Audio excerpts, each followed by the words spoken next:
आज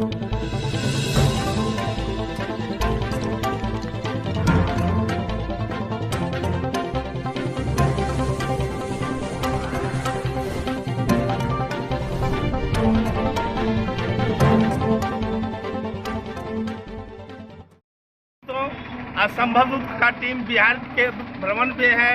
आज भ्रमण का अद्वितीय विद्यापति के स्थान से राजनगर से होते हुए पहुंचा है दरभंगा। तो दरभंगा में यहाँ पे एमएसयू टीम का तीसरा राष्ट्रीय अधिवेशन चलता है।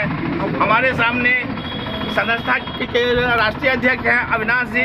तो मैं पूछना चाहता हूँ अविनाश जी को कि 3 साल से कार्यरत है मिथिला में, इन्हें यहाँ के लोगों से कितना आशीर्वाद मिल रहा है?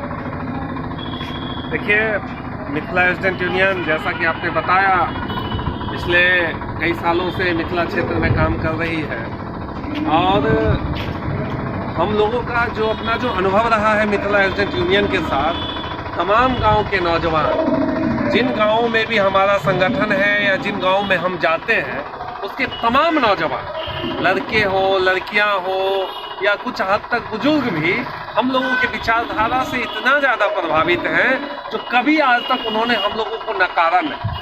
जब भी बात रोजगार की होती है, जब भी बात सुशासन की होती है, जब भी बात हाथ में काम की होती है, जब भी बात भूखमरी कुपोषण बेरोजगारी की होती है, जब भी बात पलायन की होती है, तो उन्हें हमारा मुद्दा कहीं ना कहीं उन्हें अपने दिल में लगता है, उन्हें अपने दिल में टच करता है। उन्हें लगता है कि ना ये हमारी बात कर रहा है और यही हमारी सबसे बड़ी ताकत। देखिए, आपका कहना आप सत्य है कि इस सब ने आपको आश्वासन देते हैं, लेकिन मिथिलांचल का ये पहला इतिहास नहीं, पुराना इतिहास है कि बोलते हैं कुछ और पीछे से करते हैं कुछ। इसके विषय में आपका क्या अनुभव है?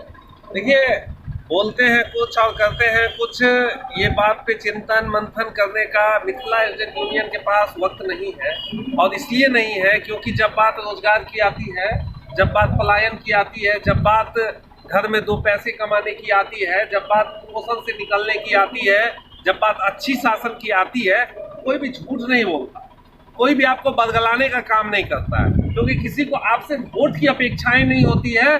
जब वोट की बात आती है, जब किसी से किसी चीज की अपेक्षा की बात आती है, तब बदगलाने का काम होता है। वो हम लोगों के बीच में नहीं होता है। हम लोग जब भी किसी भी मुद्दे पे जाते हैं तो जो हम लोग बोलते हैं और जो हम लोग करते हैं, हमारी कथनी और करनी में ना हमारे कथनी करनी में अंतर है, ना हमारे संगठनिक साथियों के कथनी करनी में अंतर है, ना संगठन से जुड़े हुए कोई भी नए सेनानी हो पुराने सेनानी हो उनके कथनी करनी में अंतर है। वो जो कहते हैं जो बोलते हैं वही करते हैं। अविनाश जी, आपने गत इलेक्शन में देखे होंगे कि जेडीयू वाले ने बोला 9 लाख, तो भाजपा बोला कि हमको उसके पीछे लगा देते हैं 1, उसने कर दिया 19 लाख। तो ये रोजगार तो बोलना नेता का काम है, लेकिन रोजगार यहाँ पे कैसे मिलेगा, इसके विषय में आपका क्या है?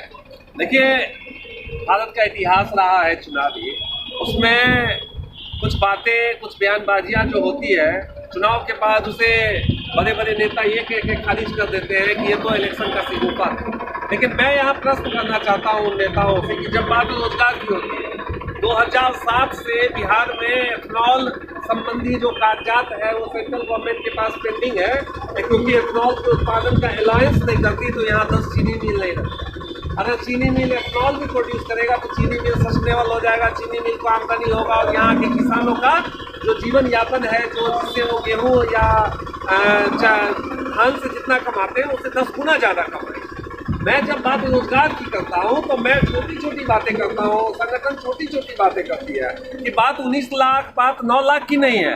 बात ये है कि अंग्रेज के ज़माने में भारत की आज़ादी से पहले हमारा जो उद्योग धंधा था, चाहे वो चीनी मिल हो, चाहे वो जूट मिल हो, चाहे वो सूत मिल हो, चाहे वो जितना भी तरह का उद्योग धंधा, जो 250 तरह का उद्योग धंधा हो, आप उसे खोलने का पहल क्यों नहीं करते? अगर आप सरकारी नौकरी देने की बात नहीं करते तो आप प्राइवेट स्तर पर उसे खोलने की पहल क्यों नहीं करते हैं? आप जो भी उद्योग धंधा है उसे बंद कर हमें उपनिवेशवादी संस्कृति में शोषण क्यों कर रहे हैं? हमारा शोषण करके बड़ा शहर विकास बड़ा शहर बसाने की जो कल्पना है उसी के खिलाफ तो हमारा संघर्ष है, उसी विचारधारा के खिलाफ तो आदमी यहाँ खड़े। अविनाश जी, आप जब उत्साह है, आप में जोश है, जोश है। आपके टीम को मैंने जितना देखा हूँ, काफी भी से जोश भी है, होश भी है, लेकिन कहीं न कहीं आपके टीम को फोड़ने का भी काम हुआ है। इस विषय में क्या आप कहना चाहते हैं? देखिए, टीम को फोड़ने का काम जब तब होता है जब टीम विचारधारा के स्तर पे नहीं बन रही। हमारा टीम, हमारे लोग, हमारे साथी, हमारे पदाधिकारी हमसे दिल से जुड़ाव रखे हो। हम उनके जेन्युइन मुद्दे, हम उनके जो कीमती जो समय में जो सबसे जो मुख्य मुद्दा होना चाहिए उसको उठाते हैं। जब भी टीम खोलने की बात होती है तो वो सब हमसे चूंकि जुड़े हुए हैं, विचारधारा का जुड़ाव है, वो हमारी ईमानदारी, हमारी निष्ठा, हमारी त्याग, हमारी तपस्या को देखते हैं। तो जब भी ऐसी बातें आती है तो ये बातें नहीं चलती हमारे टीम पर और हम और मजबूत होते हैं। धन्यवाद। आज मैंने अविनाश जी से भी बात किया, इतने हर सवालों को जवाब दिए हैं और मैं आपको बताना चाहता हूँ कि ये दरभंगा है और दरभंगा का रेलवे स्टेशन नजदीक में है और मैं अविनाश जी को आशीर्वाद देता हूँ कि संभवतः आपके साथ 3 साल पहले से है, आज भी रहेगा, जहाँ जादू संभव आजाद रहेगा। जय हिंद, जय जानकी, जय